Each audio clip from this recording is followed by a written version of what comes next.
जंगल की एक तरफ एक बहुत पुराना और सूखा हुआ पेड़ था। उस पेड़ से हर रोज रात को रोशनियां निकलती थी। जंगल के सभी पक्षी जानते थे कि वो पेड़ भूतिया पेड़ है, इसलिए कोई भी उस पेड़ के पास ना चाहता। एक दिन एक चिड़िया उड़ती हुई उस जंगल में आती है। कौवा और कवि नदी किनारे बैठे थे। वो चिड़िया कौवे और कवि के पास चली जाती है। कौवे भैया, मैं इस जंगल में नई आई हूँ, मुझे अपना घर बनाना है। क्या आप मुझे बता सकते हैं कि मैं कौन से पेड़ पर अपना घर बनाऊं? घर बनाने की क्या जरूरत है? चिड़िया चिड़िया, वो देखो सामने एक बड़ा और सूखा पेड़ है। उस पर बना बनाया घर है। तुम उस घर में रह सकती हो। लेकिन कालू, वहाँ वहाँ तो चुप कर जाओ गोरी, तुम चुप कर जाओ। चिड़िया चिड़िया, तुम जाओ और उस घर को अपना घर बना लो। बहुत बहुत धन्यवाद कौवे भैया, आपने तो मेरी मुश्किल ही आसान कर दी। मुझे बना बनाया घर मिल गया और मुझे क्या चाहिए। रानो चिड़िया जल्दी से उस घर की तरफ उड़ती है। वो घर के पास जाकर बैठ जाती है। ये कितना डरावना घर है और आसपास किसी भी पक्षी का घोंसला नहीं। लेकिन क्या करूं, मैं और घर बना भी तो नहीं सकती क्योंकि मैं अंडे देने वाली हूँ। रानो चिड़िया आहिस्ता से दरवाजा खोलती है और घर के अंदर चली जाती है। बड़े बड़े मकड़ी के जाल और दीवारों पर धूल जमी हुई थी। घर में काला धुआं था। अंदर से वो घर तो कुछ ज्यादा ही डरावना था। चिड़िया डरकर एक कोने में बैठ जाती है। सामने लकड़ी का एक टूटा फूटा मेज पड़ा था, जिस पर एक गुड़िया खड़ी थी। ऐसे लग रहा था जैसे वो गुड़िया रानो चिड़िया की तरफ घूर घूर कर देख रही हो। रानो चिड़िया अचानक उस गुड़िया को देखकर डर जाती है और गुड़िया से खौफनाक आवाज आती है। चिड़िया चिड़िया, तू आ गई। मैं कब से इंतजार कर रहा था। आखिर कोई तो पक्षी मेरे पास आएगा जिसे खाकर मैं अमर हो जाऊंगा। चिड़िया डरते हुए आहिस्ता से बोलती है। नाना भूत भाई, मुझे मत खाना। मैं तो छोटी सी चिड़िया हूँ। मैं अंडे देने वाली हूँ। एक दो दिन इस घर में रहने के बाद मैं चली जाऊंगी। मैं तुम्हें छोड़ नहीं सकता क्योंकि तुम्हें खाकर मैं हमेशा हमेशा के लिए अमर हो जाऊंगा। चिड़िया सोचती है कि गुड़िया का भूत अब उसे खा लेगा। चिड़िया दिमाग लड़ाती है और भूत से कहती है। भूत भाई, देखे आपका घर कितना गंदा है। पहले मैं इस घर को अच्छी तरह साफ कर लूं, बाद में आप मुझे खा लेना। अच्छा अच्छा, ठीक है, मुझे तुम्हारी बात अच्छी लगी। रानो चिड़िया उस घर को अच्छी तरह साफ करती है। दीवारों से धूल मिट्टी उतारती है और मकड़ी के जाले साफ करती है। गोरी गोरी, अब तक तो वो भूत उस चिड़िया को खा गया होगा। कालू, तुमने चिड़िया को उस भूतिया घर में क्यों भेजा? ताकि पता चल सके चिड़िया वहां से वापस आती है या नहीं आती। चिड़िया घर को अंदर से अच्छी तरह साफ कर लेती है। हाँ तो चिड़िया, क्या अब मैं तुझे खा सकता हूँ? नहीं भूत भाई, चाहे आप एक गुड़िया में ही रहते हो, लेकिन आप बहुत गंदे हो। मैं नदी से पानी लाकर आपको साफ करती हूँ। अगर आप साफ होंगे तो आपको मुझे खाने में ज्यादा मजा आएगा। तुम्हारी ये बात भी मुझे पसंद आई। ठीक है, जाओ जल्दी से नदी से पानी ले आओ। वो मटका सामने पड़ा है। चिड़िया मटका उठाती है और नदी से पानी लेने चली जाती है। रानो चिड़िया नदी से पानी लेकर वापस आती है और उस गुड़िया को अच्छी तरह साबुन से धोकर साफ कर देती है। अब कैसा लगा आपको? हाँ चिड़िया, मैं बहुत गंदा था, अब मैं साफ हूँ। बहुत अच्छा लग रहा है। भूत भाई, मुझे अभी मत खाना। जब मैं अंडे दे दूं तो फिर मुझे खा लेना। थोड़ी देर भूत चुप रहता है और फिर बोलता है। ठीक है चिड़िया, मैं तुझे नहीं खाता, लेकिन तुम्हें हर रोज मेरे लिए दूध लेकर आना होगा, क्योंकि मुझे दूध बहुत पसंद है। ठीक है भूत भाई, मैं तुम्हारे लिए दूध ले आया करूंगी। ऐसे भूत रानो चिड़िया को छोड़ देता है। रानो चिड़िया अपने घर से निकलती है। गुफा के पास एक बकरी खड़ी थी। रानो चिड़िया बकरी के पास जाती है और बकरी से कहती है, बकरी बकरी, क्या आप मुझे अपना थोड़ा सा दूध दे दोगी? हाँ चिड़िया, मेरे पास दूध ज्यादा नहीं है, लेकिन जितना है वो दूध आप ले सकती हो। रानो चिड़िया बकरी से कुछ दूध लेती है और अपना दाना इकट्ठा करती है और उसी भूतिया घर में वापस चली जाती है। काले कौवे देखकर हैरान थे कि रानो चिड़िया अभी तक जिंदा है और कितनी आसानी से घर में चली भी गई और वापस भी आ गई। गौरी, कोई बात तो जरूर है जो उस भूत ने अभी तक रानो चिड़िया को नहीं खाया। मैंने तो सुना है वो भूत पहली ही रात पक्षियों को खा जाता है। वो चिड़िया मुझे बहुत चालाक लग रही थी। उसने जरूर भूत को अपनी मीठी मीठी बातों से उल्लू बना दिया होगा। भूत भाई, मैं आपके लिए दूध ले आई। मैं अपना दाना खा लेती हूँ और आप दूध पी लें। मैं चल फिर नहीं सकता, तुम दूध मेरे पास रख दो जब तक मैं गुड़िया के अंदर हूँ। मेरी कुछ शक्तियाँ काम नहीं करती। चिड़िया दूध गुड़िया के पास रख देती है और जाकर अपना दाना खाने लगती है। दूसरे दिन जब चिड़िया देखती है तो दूध की कटोरी खाली थी। ऐसे रानो चिड़िया और भूत में दोस्ती हो जाती है। रानो चिड़िया जब भी अपना दाना लेने जाती तो भूत के लिए थोड़ा दूध ले आती। कुछ दिनों बाद रानो चिड़िया 2 अंडे देती है। चिड़िया बहुत खुश थी। चिड़िया जब दाना लेने जाती है तो गोरी कौवी और कालू कौवा चिड़िया के पास आ जाते हैं। चिड़िया चिड़िया, क्या तुम्हें उस घर में डर नहीं लगा? चिड़िया चिड़िया, क्या वहाँ कोई भूत भी है? हाँ, वो घर बहुत डरावना है, लेकिन वो भूत अब मेरा दोस्त बन चुका है। वो मेरा बहुत ख्याल रखता है और मैं उसका ख्याल रखती हूँ। ऐसे कहते हुए रानू चिड़िया वहां से चली जाती है। कालू के बच्चे, ये सब तुम्हारी वजह से हुआ है। वो छोटी चिड़िया भूत की दोस्त बन गई। अगर चिड़िया भूत की दोस्त बन सकती है तो हम क्यों नहीं? चलो हम भी भूत के पास जाते हैं और भूत से दोस्ती करते हैं। कौवा और कौवी उड़ते हैं और उस भूतिया घर में चले जाते हैं। यहाँ तो कोई भी नहीं है। मैं आवाज देती हूँ, अगर भूत भाई हुए तो आ जाएंगे। भूत भूत भाई, तुम कहाँ हो? हम तुमसे बात करने आए हैं। हम तुमसे दोस्ती करना चाहते हैं। तभी गुड़िया से आवाज आती है, लालची कौवो, तुम लालची हो, इसलिए मैं तुमसे दोस्ती नहीं कर सकता। तुमने धोखे से चिड़िया को मेरे पास भेजा ताकि मैं उसे खा जाऊं। शायद तुम नहीं जानते, मैं अच्छे पक्षियों को नुकसान नहीं पहुंचाता, क्योंकि एक अच्छा पक्षी ही मेरा श्राप मुक्त कर सकता है। भाई भूत, वो चिड़िया तो कमजोर है, वो तुम्हें क्या फायदा देगी? हमसे दोस्ती करो, हम बड़े पक्षी हैं। मैं लालची पक्षियों को सजा देता हूँ।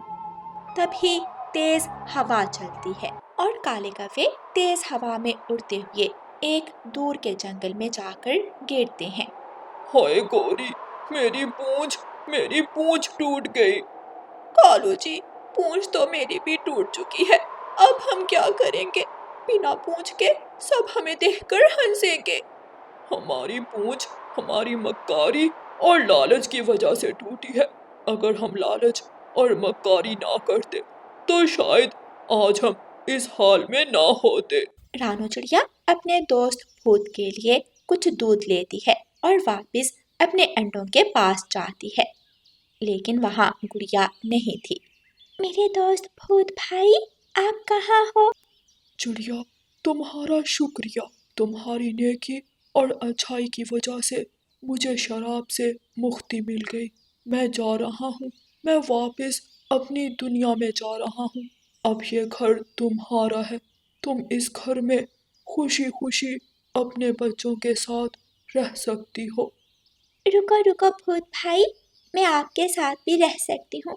आप भी इस घर में रहें और मैं भी, हम साथ मिलकर रह सकते हैं।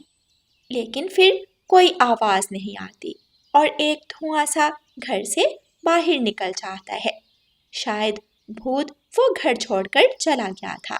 और फिर रानू चिड़िया अपने अंडों के साथ खुशी खुशी उस घर में रहती है। दूसरी तरफ काले कौवे टूटी पूंछ के साथ एक वीरान जंगल में मारे मारे फिर रहे थे। प्यारे दोस्तों, इस कहानी को लाइक, अपने दोस्तों के साथ शेयर और चैनल को सब्सक्राइब करना बिल्कुल मत भूलना। आपका धन्यवाद। भोली गाय दर्द से चीख रही थी। वो झाड़ियों में फंसी हुई थी। बारिश बहुत तेज थी। वो एक कदम भी आगे नहीं चल सकती थी क्योंकि उसके पाँव में एक बड़ा कांटा चुभा हुआ था। मैं दर्द से मर रही हूँ, कोई मेरी मदद करे, कोई मुझे बचाए। मेरे पाँव में कांटा चुभ गया है, कोई मेरी मदद करे। मम्मा, मुझे किसी की आवाज़ आ रही है, शायद कोई मुश्किल में है। क्या आपको भी सुनाई दे रहा है? हाँ बेटी, मैं बाहर जाकर देखती हूँ। साथ वाले पेड़ पर रानू चिड़िया का घर था। रानू चिड़िया गाय की आवाज़ सुनकर अपने घर से निकलती है और गाय के पास जाती है। गाय माँ, क्या हुआ? आप रो क्यों रही हो? गाय अपना पाँव ऊपर उठाती है। छोटी चिड़िया, देखो मेरे पाँव में कितना बड़ा कांटा चुभ गया है, मैं चल नहीं सकती। मेरे पाँव से कांटा निकाल दो ताकि मैं अपनी गुफा में जा सकूं। रानू चिड़िया अपने चोंच से वो कांटा खींचती है, साथ ही गाय को सुकून मिल जाता है। एक बार मेरे पंख में भी कांटा चुभ गया था, सच में ये बहुत तकलीफ दे होता है।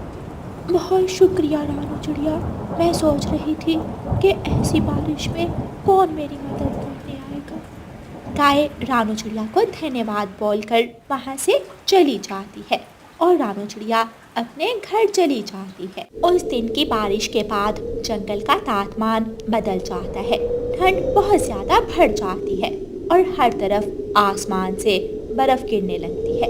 जमीन पर गिरा हुआ सारा दाना बर्फ तले दब जाता है। मेरे बच्चों, मैं आज भी आपके लिए दाना नहीं ला सकी क्योंकि जंगल में बहुत ज़्यादा बर्फ पड़ चुकी। गौरी, मैं सारा जंगल घूम कर आया हूँ, लेकिन मुझे कहीं से भी एक दाना नहीं मिला। अब क्या होगा? हम सब कहाँ जाएंगे? ऐसे ही तोता और तोती भी अपने घर में भूखे बैठे थे। जंगल के सभी पक्षी बहुत परेशान थे। आज रात रानू चिड़िया के दोनों बच्चों ने कुछ भी नहीं खाया था। वो भूखे पेट ही अपनी माँ के साथ लेटे हुए थे। माँ, क्या अब ठंड के दिनों में दाना नहीं मिलेगा? आखिर कब तक हम भूखे रहेंगे? मामा, क्या हमें ये घर छोड़कर कहीं दूसरे जंगल जाना पड़ेगा? मेरे बच्चों, अगर कल इस जंगल से दाना ना मिला तो शायद हमें परावास करना होगा।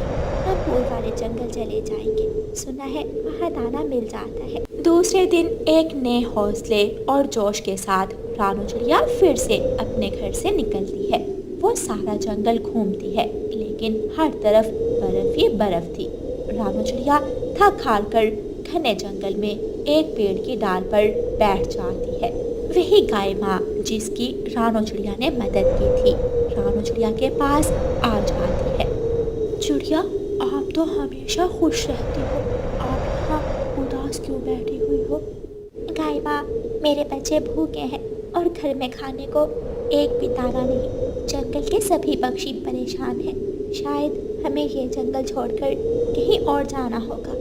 चिड़िया, मैं जिस गुफा में रहती हूँ उसके साथ एक और गुफा है जिसमें एक चक्की पड़ी है। मैं हर रोज़ उस चक्की को देखती हूँ जो खुद ब खुद चल रही है और उसे दाना निकल रहा है।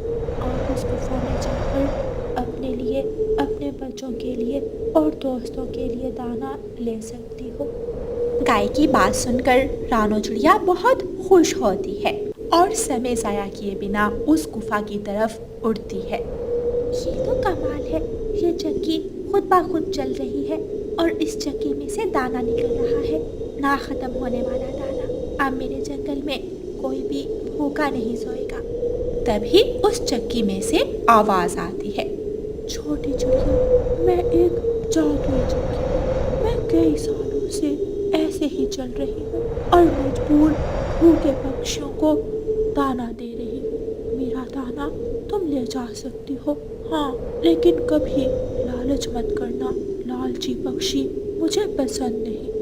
ए जादुई चक्की, मैं अपनी ज़रूरत के अनुसार ही दाना लूँगी। मैं लालची चिड़िया नहीं हूँ।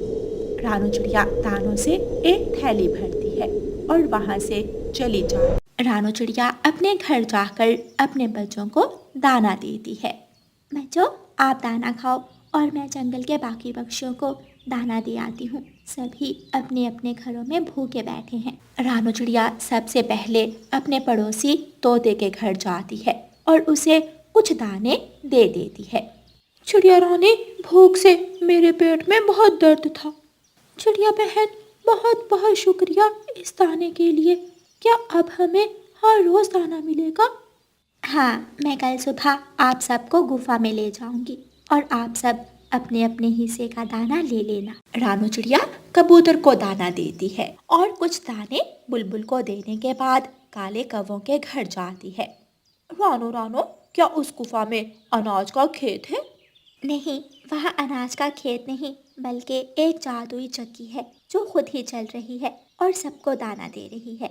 आप कल सुबह मेरे साथ जाना और अपने हिस्से का दाना ले आना। रानू चिड़िया कौवों को दाना देकर वहाँ से चली जाती है। लालची कौवों की आंखों में लालच झलक रहा था। कालू, अगर वो जादुई चक्की हम चुरा कर अपने घर ले आए तो सारा दाना हमें मिलेगा और जंगल के बाकी पक्षी भूख से मरेंगे। बहुत मजा आएगा। हाँ, ये उपाय ठीक है। अगर कोई हमसे दाना लेगा तो बदले में नौकर बनकर हमारे काम करेगा। दूसरे दिन रानू चिड़िया अपने सभी दोस्तों को साथ लेकर गुफा में जाती है। सब अपनी अपनी ज़रूरत के हिसाब से जादुई चक्की से दाना ले लेते हैं। गोरी और कालू, अब चलो, दाना तो ले लिया, अब हम अपने अपने घरों को जाते हैं। चिड़िया रानी, आप सब जाओ, मुझे और कालू को अपनी माँ वाले जंगल जाना है। रानू चिड़िया और उसके बाकी दोस्त वहाँ से चले जाते हैं। गोरी, मेरी मदद करो और ये जादुई चक्की उठाकर मेरे सर पर रखो। आज से ये चक्की हमारे घर में घूमेगी। गोरी कौवी वो जादुई चक्की उठाकर कालू कौवे के सर पर रखती और दोनों कौवे वो चक्की चुराकर अपने घर ले जाते हैं। गोरी, अब ये चक्की कैसे चलेगी? ये चलेगी तो दाना बाहर निकलेगा। मैं चलाती हूँ इसे। गोरी कौवी ऐसे कहते हुए उस चक्की के पास जाती है और उसे कहती है, चक्की चक्की घूम घूम, चक्की घूम, दाना निकाल और हम कौवों का घर दाने से भर दे। वो चक्की घूमती है और उसमें से मिट्टी और पत्थर निकलने लगते हैं। ये देखकर दोनों कौवे निराश हो जाते हैं। गोरी, ये कैसा चमत्कार है? ये चक्की गुफा में तो दाना निकाल रही थी और हमारे घर आकर मिट्टी और पत्थर निकालने लगी है। मैंने चिड़िया रानी को बताया था कि मैं लालची पक्षियों के किसी काम की नहीं। अगर मुझसे दाना लेना है तो मुझे वापस उसी गुफा में छोड़ आओ। दूसरे दिन रानू चिड़िया और उसके सभी दोस्त गुफा में दाना लेने पहुंच गए थे। चक्की घूम रही थी और चक्की से दाना निकल रहा था, लेकिन आज काले कौवे अपना मुंह दूसरी तरफ करके खड़े थे और चुपके चुपके दाना खा रहे थे, क्योंकि कौवों ने रात के अंधेरे में वो चक्की दोबारा गुफा में रख दी थी और अब वो बहुत शर्मिंदा थे कि कहीं जादुई चक्की दूसरे पक्षियों को ना बता दे कि वो चोर और लालची कौवे हैं। प्यारे दोस्तों, इस कहानी को लाइक, अपने दोस्तों के साथ शेयर और चैनल को सब्सक्राइब करना बिल्कुल मत भूलना। आपका धन्यवाद।